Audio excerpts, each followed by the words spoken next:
countries owe him a debt greater than he would ever claim, or we shall ever know. The big test for them both has been the difficulties their children faced when they left home. At first, the problem for Prince Charles and Princess Diana was the insatiable attention of the media. That was something the Queen felt she knew about. I can remember saying to the Queen, "Ma'am, you will never have seen quite as much royal coverage as this." And she said, "Michael, you're far too young to remember the huge amount of press attention and the intrusiveness of the press in the 40s and early 50s over who Margaret and I were going to get married to."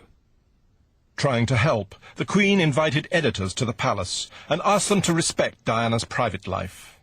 I happened to be in a group where the then editor of the News of the World was standing, and the Queen said, "It's a bit rough on a girl if she can't walk down the village street to buy a bag of sweets without attention of photographers." And the man from the News of the World said, "Why can't she send a footman for the sweets?" And the Queen responded to the effect that, that was a very pompous remark, and how could anyone exist in that sort of way?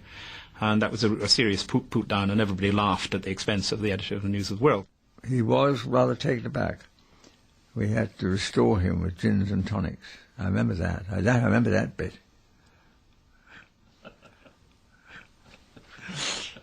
Well, it was pompous, wasn't it? 10 years later, the problems were deeper rooted. Emotional turmoil like theirs was not part of the Queen's experience. She watched in dismay, uncertain how best to help. In principle, her door was always open. For example, in the early years when the Princess used to swim quite often at Buckingham Palace, if the Queen was free, she'd pop up and have tea or see the Queen for a brief period.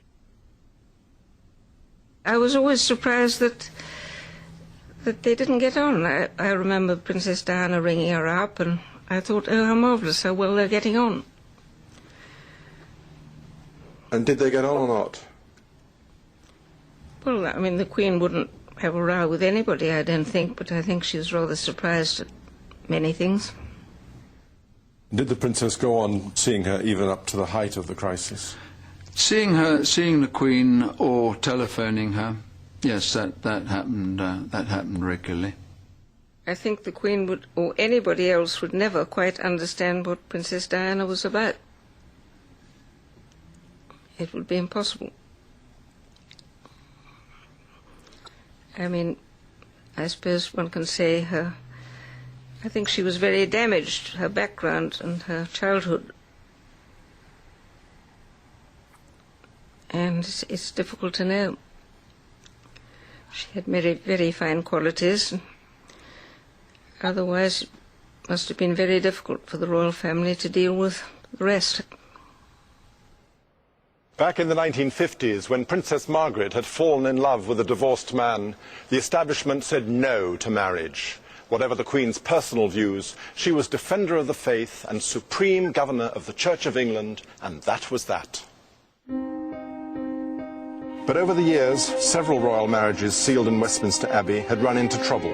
Divorce had begun to touch many families in Britain, and the royal family was no exception.